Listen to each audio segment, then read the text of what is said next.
Welcome to our second installment of Yes News TV. I hope everybody's tuning in. We will be putting this on our various social media sites. Here we are, it's September 11th, a rather somber day for everybody here in the tri-state area, or even on the East Coast and in this country. I can still remember 17 years ago what went on at my agency at Youth Enrichment Services and the loss of staff, relatives, children, family members, and it's something that's unparalleled. So I just wanted to point out that we still remember, and it certainly brought us together as Americans that day and in the months that followed. So I'm happy to say, though, that in the 17 years we have advanced not only Youth Enrichment Services, but everybody on how we deal with mental health issues, how we provide programming. So sometimes out of the worst comes the best. I'm joined here today by my Director of Programs, or the Yes Director of Programs, Carolyn Baez. And Carolyn is excited to be here because we have a lot of great things going on. Carolyn, welcome. Thank you so much, MaryAnn, again, for inviting me. To be able to speak about all the wonderful things that are happening, you know, in our programs and in the agency. I want to first off just say, you know, I want to wish all the kids, because summer programs are done, and we went right to, you know, school, and the kids were excited to start school. And I feel like the summer programs really helped our children develop emotionally, socially, and prepare them for a great new school year of 2008, 2018, 2019. So I want to wish them, all my children, all our youth, all our students in the town of Islip and our communities of Long Island, a wonderful and successful academic school year. Yes, and you do some academics in the summer with the kids, which is nice. I mean, we do it in a more fun or creative way than it's possible during the school day. So yeah, definitely have project adventure activities, STEM curriculums, prevention, social emotional. That is so important for our children, right? You know, to prepare them. I hear a lot of our parents saying, thank you so much for such a great 10 weeks of programs, because we really feel like our child or our children are prepared to start a wonderful school year in school. So it's nice to hear that. So now I know we have a brand new program that started the first day of school, bright and early, on Tuesday morning. And that program is our before school program for Central Islip Elementary students. Very exciting new initiative that we started with Central Islip, the Central Islip residents, our Central Islip community. Wonderful before school event, before school program. It started the first day of school. It was at 6:30 a.m. and it ends at 9:30 a.m. It's a Monday through Friday, and it's located at the Central Islip Senior Center, which is 555 Clayton Street in Central Islip. We have wonderful staff. We already have high enrollment in the program. It just shows the needs. It's a wonderful program for our working families. You know, a lot of our working families are first responders, so they need to have their children in a safe, supervised place. So I think it was a wonderful opportunity for our Central Islip residents and our families and children. And that before school program kind of parlays into that after school program, also available for elementary students in Central Islip. Yeah, the existing after school program that we've had several years now at the Cordello Elementary School, that's being held Monday through Friday from 3:10 to 6:30 p.m. That's open to all elementary school age students in Central Islip, as well as students that are enrolled in private school, but they reside in Central Islip. So that was a parallel to that program. And the after-school program at Cordello was so successful that once we questioned and we surveyed our parents and they told us about the need about having before school, we felt like, why not do this? So with the support of our families, the support of the Central Islip School District, our administrators, and of course of our community, we started this program, and it's been very successful. We have Miss Rhonda Netterman there, we have Miss Janelle Hutchinson there, and other staff that has made this program possible. So we're very excited about this new initiative. Yes, and so am I. Of course, when we start something new somewhere else, we do get requests in other places. So we have had a request to do something similar in Brentwood. So that's something that we are looking into. What are your thoughts about doing something in Brentwood? Oh my God, I think that we should do it in all our schools in the town of Islip. Before school, after school care, it is so important. We hear our families talking about how childcare is not as affordable as it used to be. And to have a program that is $6 a day, an after-school program for elementary school-age kids, and less than $6 a day to do before school, it's something that's very affordable and it's needed for our communities. So I do advocate that every school district in the town of Islip, that we get together and collaborate and have this type of service in all the school districts in the town of Islip. Yes, it is exciting. And it comes with a lot of, there's a lot of craziness at the beginning, but I think everybody, from what I observed, did a great job. Do some shout outs to the Central Islip School District for the people that were working with you, because a lot of people don't realize that it's not just bring your child. No. You drop your child off to us, and then a bus comes and picks them up to get them to the elementary building, and the same after school. So who are some of those people you worked with over at Central Islip? Well, a little shout out to, of course, Dr. Koenig, our Central Islip superintendent, who's always been so supportive of the organization and our mission. Another shout out to Miss Sharon Dungy, who's the assistant superintendent, Miss Ridgway, our transportation director, our school principals, our school administrators. There's so many players that have played a role in ensuring that this type of program and service comes to part and that we implement it successfully. So we want to thank everybody who has played a very crucial role to make this happen. Yes, we have transportation from before school to their school where they attend, and we also have transportation from their school to Cordello after school program. In addition to that, I know that the Central Islip School District had changes with zoning. We have a program we've always had an after-school program at Mulligan and also at Reed Middle School. But with Mulligan, what's new about Mulligan is now that Mulligan, what used to be a middle school, is now an elementary school.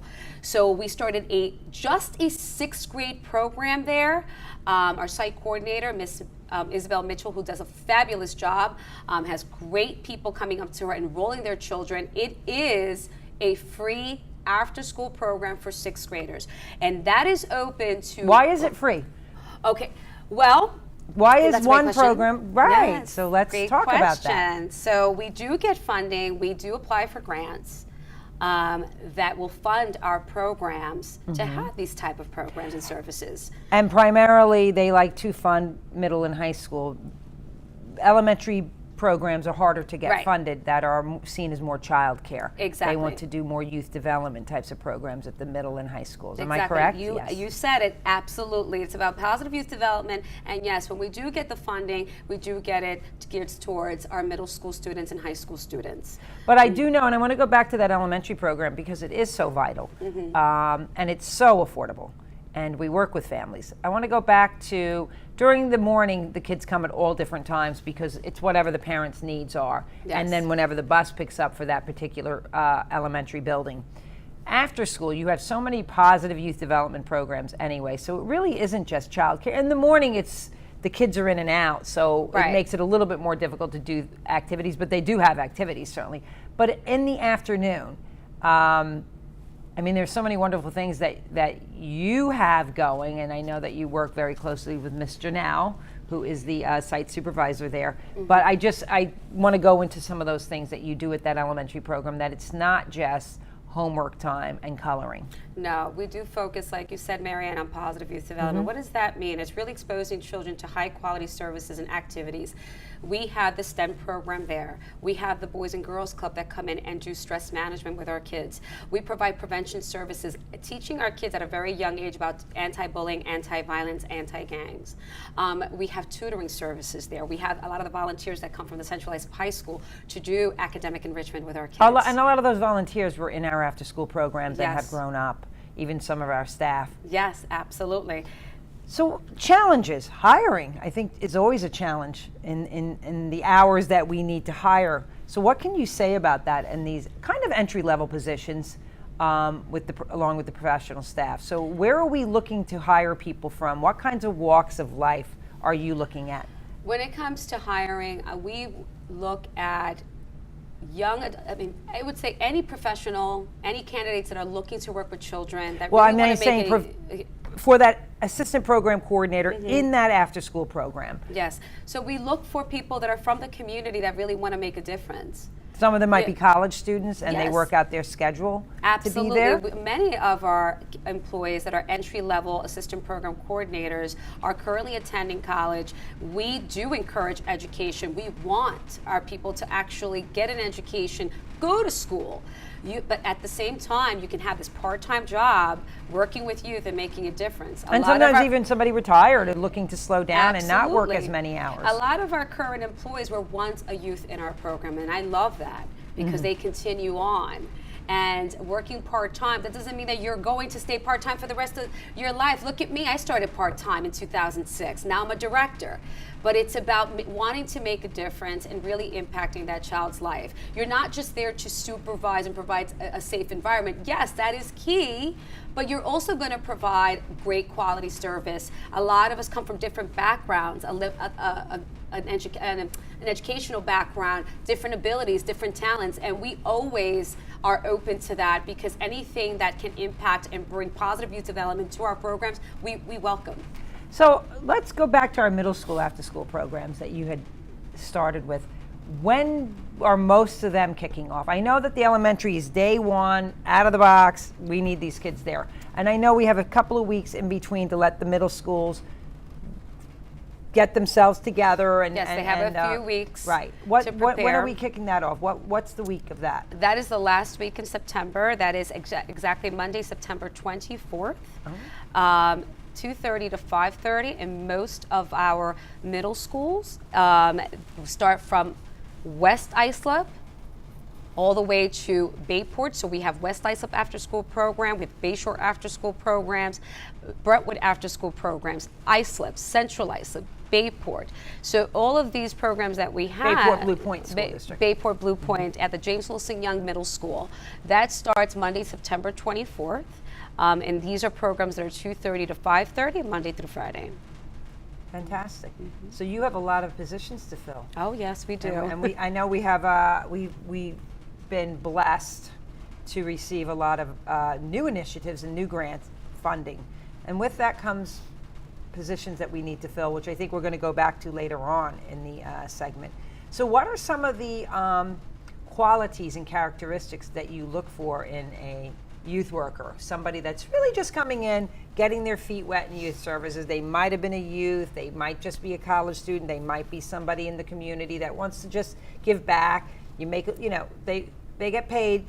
I feel they can never be paid enough for the work that they do with our kids. But what are some of those characteristics? Well, and qualities? the first thing we ask is, are they available to work those hours? Because sometimes it could be tough to be available in the afternoons. So that's the first question we ask. When we screen them, we ask a variety of questions. Is what has motivated you to really apply? That's the first thing I ask is, did you navigate the website? Do you know what our mission is? If you understand what our mission is, then and you want to be able to act on that mission, that this is the right job for you. Having passion, determination, hardworking, really wanting to make a difference, wanting to work with children.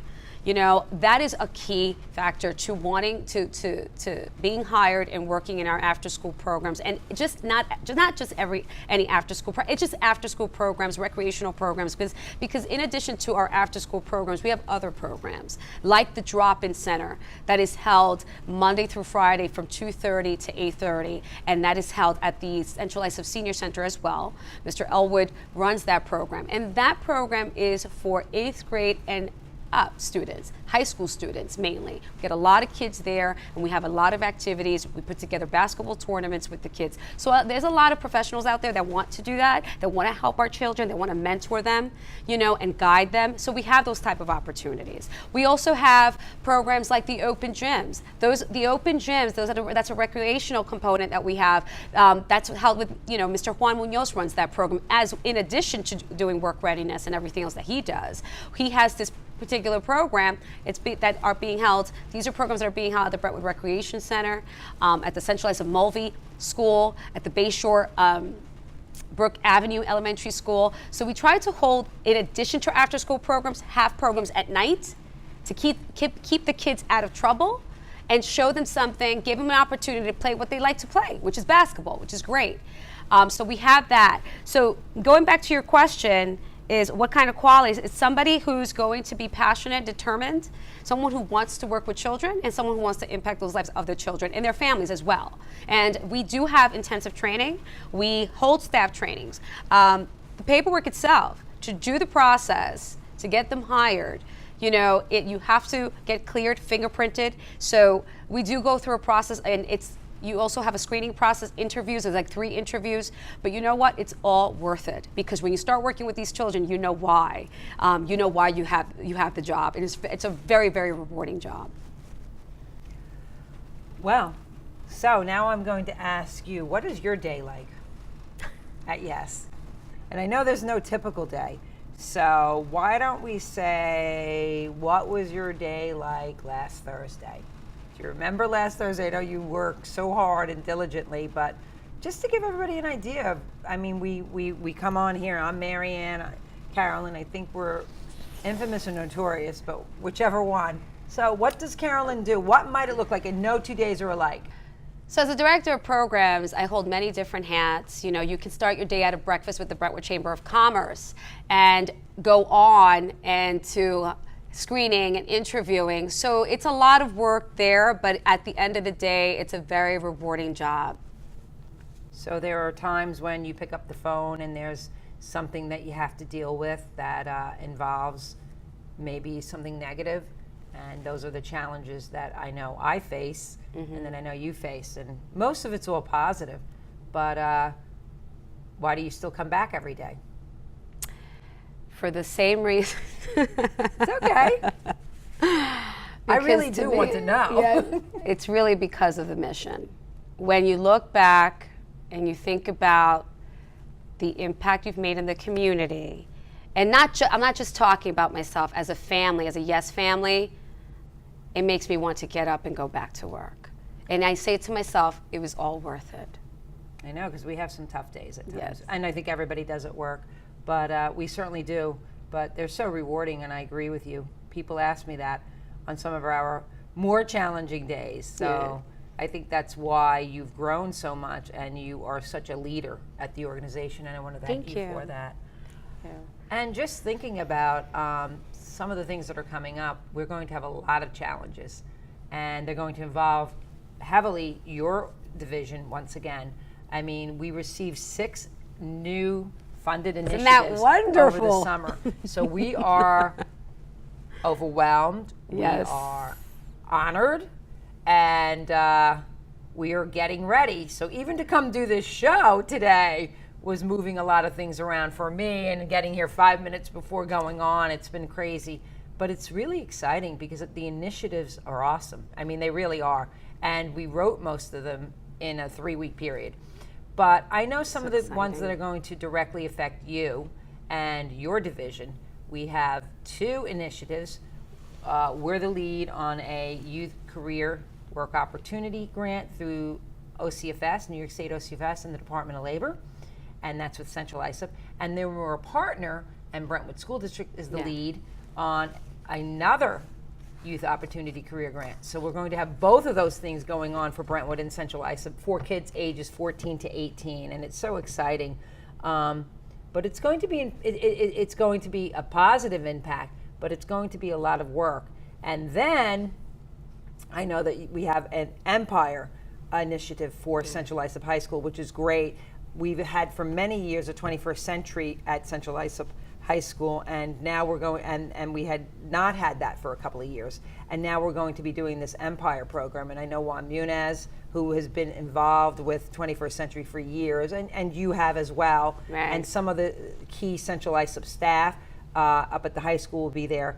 And that kind of is an after-school program for the older kids, and kind of some of the things that you envision for that program, along with this great work, really intensive work program for 80 kids. I mean, that other grant is just going to be amazing.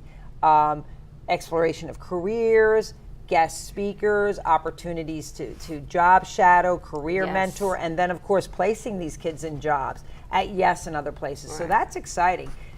And for Central Islip, having the Central Islip High School Empire program. So what kinds of activities and things do you envision that are going to be at this high school for our oldest students in school? Yeah, well, like you said, it's all based on work development. That is key. Teaching our students or our youth hard skills, soft skills, community engagement, have pride in their community. So if they're attending a parade, that right there is teaching our youth about community engagement.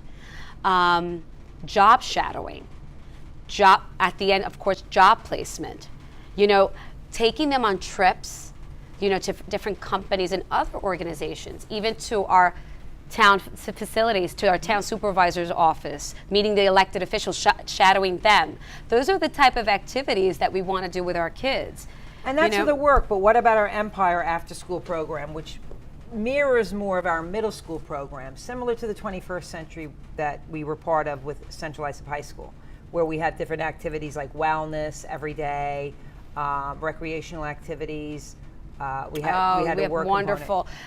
We've had technology. We had a cooking, health and wellness, STEM program. And We you know, also- Jack is going to be there doing that with us. Absolutely. It's so exciting. Oh, that's And so Sally exciting. Budsky. Yes.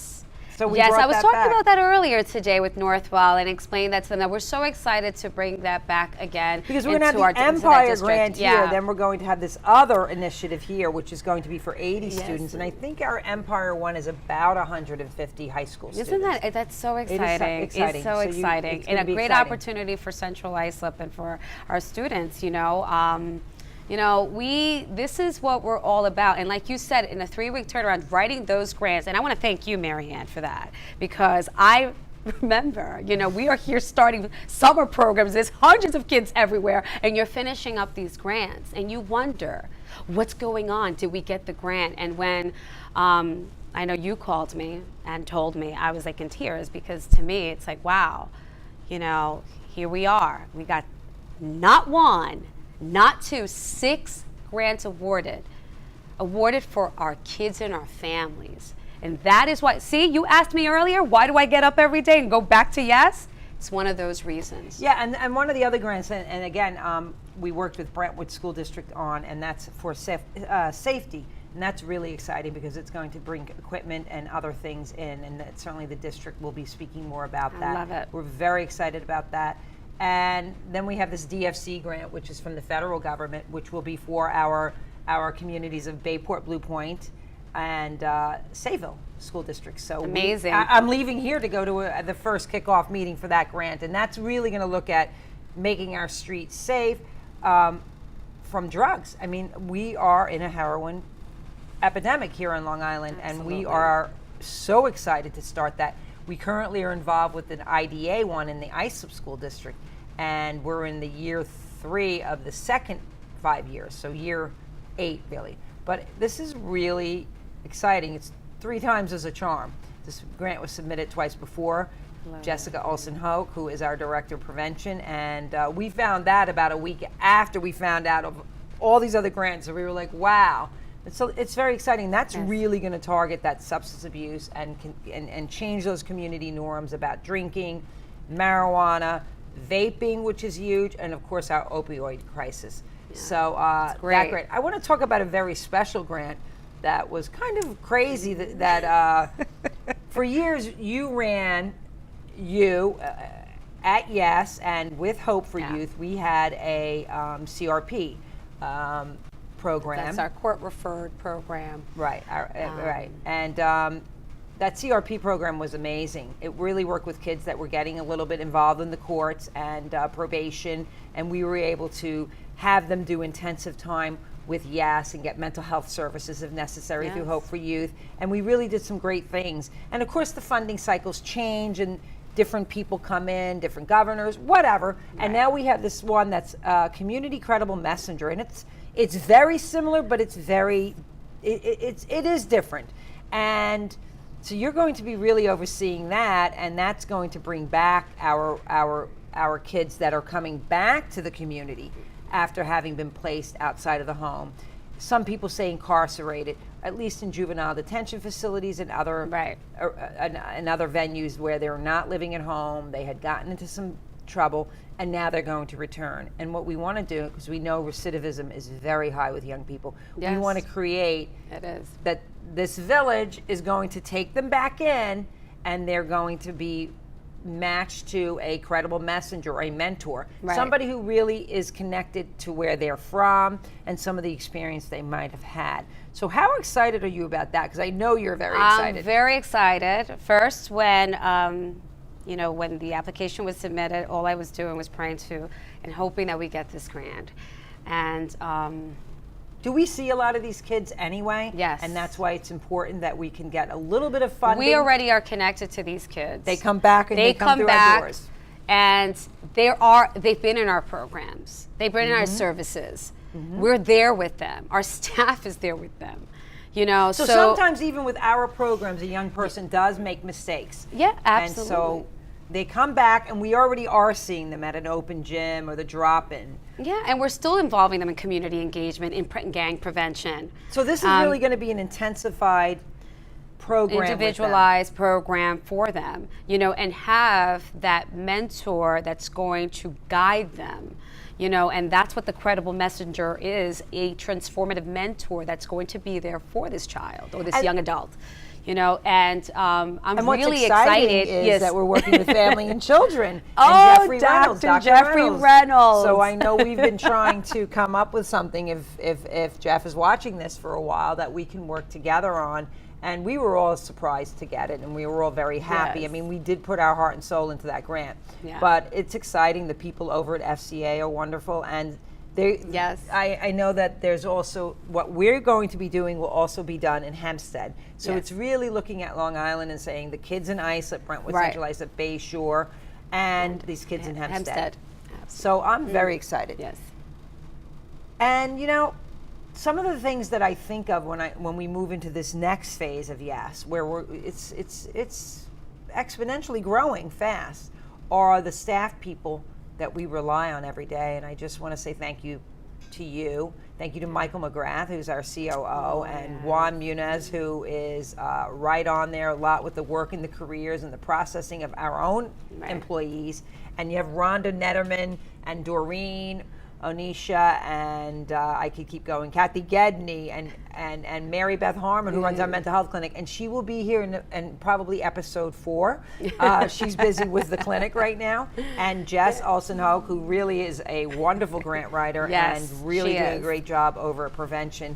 And you have Jasmine Rivera, and there's just so many people that I don't want to leave people out, and I'm sure I will. But what I do want to say is thank you to all of you, because a lot of people look at me and they say no, if it weren't for you, because sometimes even writing those grants, you guys have to pick up everything else that I won't be able to do.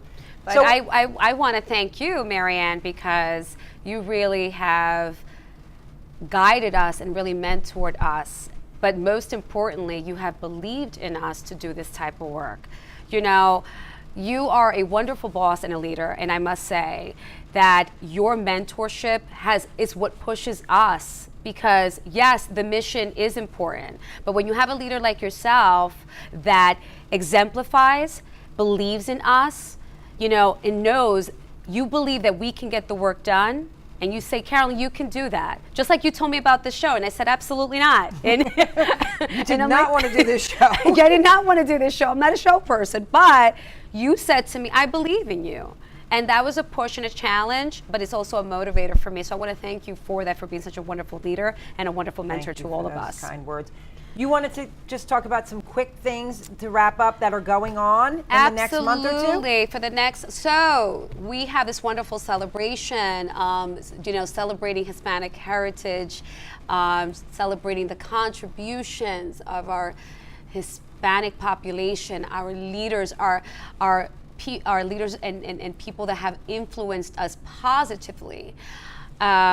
Here, town of Islip, we have about 85% of the population here in Brentwood right here in Brentwood, 80% in Central Islip or more. And, we have the Salvadorian consulate here. So there's a lot of Latinos that come down and, reside here in Suffolk County. And who's doing this celebration? And one of the events that I'm always so honored to be part of is with our, State Senator Phil Boyle of the 4th Senate District. He puts together this wonderful award ceremony. Are you emceeing again? And it will be held on October 4th, yes. Thursday, October 4th at 6 p.m. at the Baez Public Library, and I'm honored to be their mistress of ceremony. But you know what makes me so happy? That I get to see the list of honorees, and one of those honorees, I want to just give a shout out to Herbie Medina from Uplift Our Towns, who's being honored. We also have Wendy Rodriguez from Liga de Justicia, who's going to be honored. These are great leaders that do so much in our community. So I just want to give a shout out. But from September 15th to October 15th, we will be celebrating as we go our Latinos in our community and all the work that they do and the positive influence that they have in our community. And thank you, Carolyn, for joining me today. And we will see you next month. Thank you. Thank you.